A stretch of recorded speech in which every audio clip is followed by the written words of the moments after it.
Sehingga 3 September lalu, 11,233 orang kurang upaya OKU telah menerima suntikan vaksin di 279 pusat penjagaan seluruh negara. 6,988 individu telah menerima dos pertama dan 4,245 untuk dos kedua. Kebanyakan OKU yang menghuni di pusat jagaan telah diberikan vaksinasi di fasiliti jagaan masing-masing menerusi Pusat Pemberian Vaksin PPV bergerak.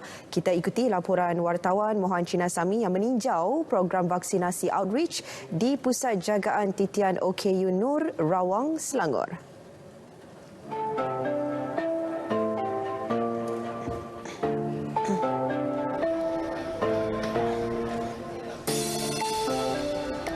Pusat jagaan ini dihuni 99 OKU menerima suntikan vaksin buat kali kedua menerusi projek bantuan vaksinasi COVID-19 dengan kerjasama Pejabat Kesihatan Daerah Gombak.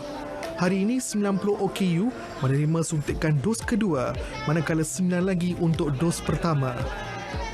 Harap orang ramai kena datang ambil vaksin ni. Itu semua kabar angin saja. Kan? Untuk kesihatan kita lebih baik ambil vaksin lah. Jangan dengar kabar angin. Benda ni untuk kesihatan kita.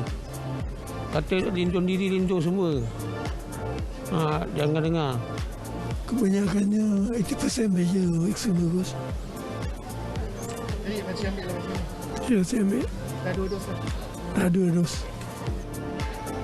Menurut pengasas Pusat Jagaan Titian OKU Nur Normah Adlan, pihaknya sentiasa menggalakkan penghuni divaksinasi bagi mengelak sebarang risiko jangkitan.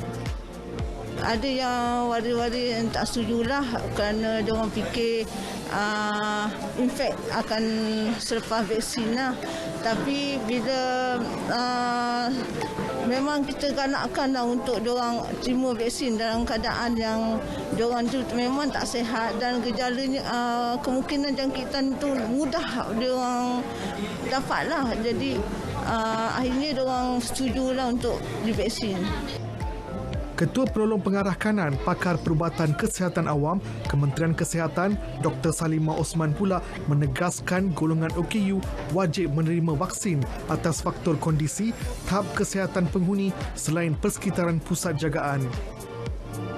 Penghuni OKU, penghuni orang kurang upaya dan penjaga di institusi-institusi jagaan OKU berkediaman perlu diberi vaksinasi bagi pencegahan penularan COVID-19.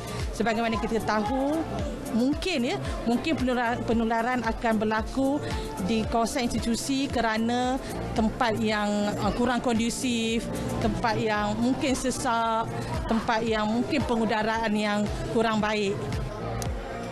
Bagi mengelak risiko kesan sampingan vaksin, pemantauan selama 3 hari akan dilakukan oleh penyelia pusat penjagaan.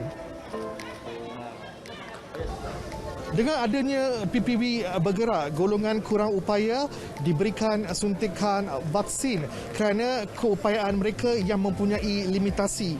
PPV bergerak ini juga bergerak ke semua lokasi-lokasi atau kawasan yang mempunyai rumah-rumah penghuni penjagaan OKU. Dengan program ini ataupun dengan cara ini, kadar kebolehjangkitan COVID-19 di kalangan rakyat Malaysia dapat dikurangkan. Walaupun terdapat waris keluarga yang tidak setuju dengan pemberian vaksin ini, namun dengan taklimat yang telah diberikan oleh pihak Kementerian Kesihatan, maka mereka bersetuju dan mereka menerima suntikan vaksin berkenaan. Mohan Chinasamy, Berita RTM.